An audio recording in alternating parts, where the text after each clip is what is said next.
अस्सलाम वालेकुम नाजरीन, अदनान आलम का देखने वालों को मोहब्बत भरा सलाम। आज के इस वीलॉग के अंदर कोई हंसी मजाक नहीं है। आज के वीलॉग के अंदर कुछ मज़ा नहीं मिलेगा आपको, लेकिन एक दर्दनाक स्टोरी जो कि मुझे पता लगी थी, तो मैंने कहा आप सबसे शेयर करूं। और मकसद कभी नहीं ये होता कि मैं आप तक जो है ख़बर को तकलीफ़ बनाकर पहुंचाऊं, लेकिन इस खबर का मकसद ये है कि आप अपने इर्द गिर्द जो भेड़िए इंसान के रूप में घूम रहे हैं, जो दरिंदा सिफ्त लोग इंसान की मतलब जो भेस के अंदर घूम रहे हैं, इन लोगों की निशानदही आपको करूं।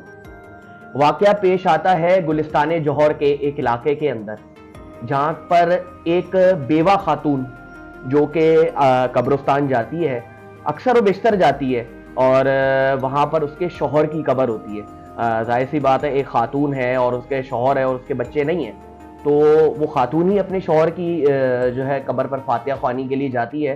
इस्लामी तौर पर जाहिर सी बात ये गलत है, औरत का कब्रिस्तान में जाना मना फरमाया गया है, लेकिन वो एक अलग डिबेट है, मैं उस पर बात नहीं कर रहा।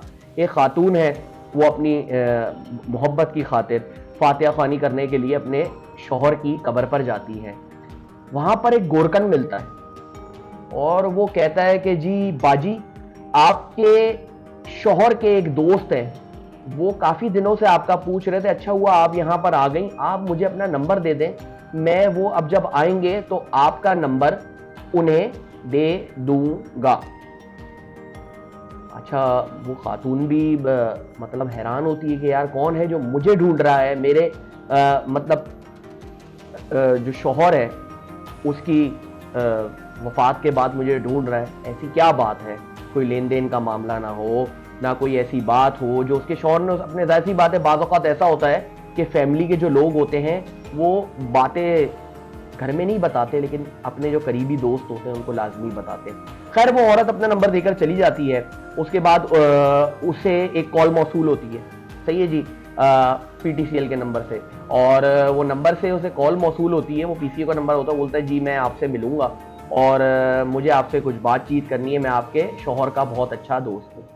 अच्छा जी, वो मुलाकात शुरू होती है, बातचीत शुरू होती रहती है, और उसके बाद जो है वो इंसान ये कहता है कि आप इस माशरे के अंदर अकेली हो, मैं चाहता हूं कि मैं आपसे शादी कर लूं, और ये एक बड़ा सवाब का काम है कि जी मतलब एक बेवा को जो है वो के साथ शादी करना, और इस्लामी बातों से उसको घेर कर शादी पर आमादा कर लेता है।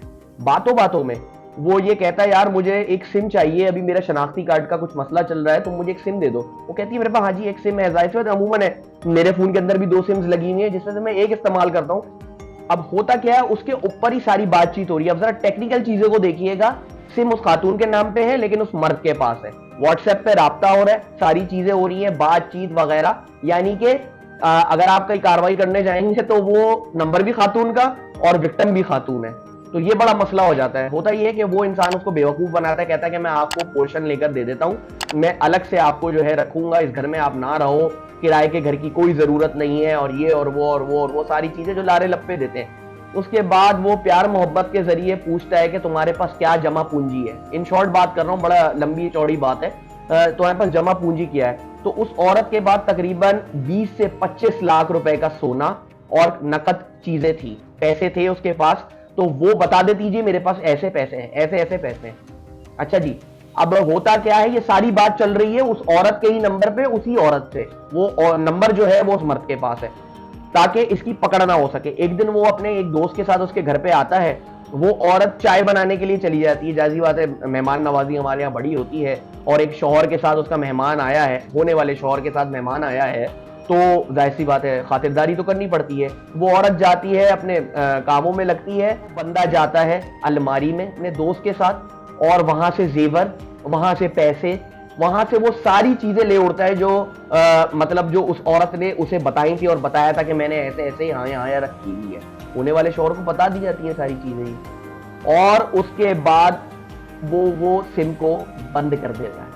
कहीं से वो औरत को उस नंबर मिलता है, वो कहता है भाई मेरे पास कौन से पैसे तुम्हारे, मेरे पास तो कोई पैसे नहीं है, क्या हो गया, खैरियत है, कौन सी सिम, किस बात? अब जाहिर सी बात है वो खातून फिर पुलिस के पास जाती है। अब जब वो खातून पुलिस के पास जाती है तो पुलिस इस पे रैपिड डायरेक्शन लेती है और फौरी तौर पर इसकी एफआईआर दर्ज करी। ये केस जाता है इन्वेस्टिगेशन वालों के पास। ये बड़ी मुश्किल चीज थी, पॉइंट टू बी नोटेड, क्योंकि क्या होता है जी, आप जातेंगे जी ये नंबर था मेरा मोबाइल, इसको ट्रेस करें। मोबाइल अगर जब छिनता है, वो नंबर ही उस खातून के नाम पे है, तो क्या करेंगे जी, सबूत किस बात का? आप पकड़ने जाएंगे तो क्या होगा? अब जैसे मैं कोई कार्रवाई करता हूं, मेरी सिम से मुझे ट्रेस किया जा रहा है, तो वो सिम मेरे नाम पे है ना, तो मुझे पकड़ा जाएगा।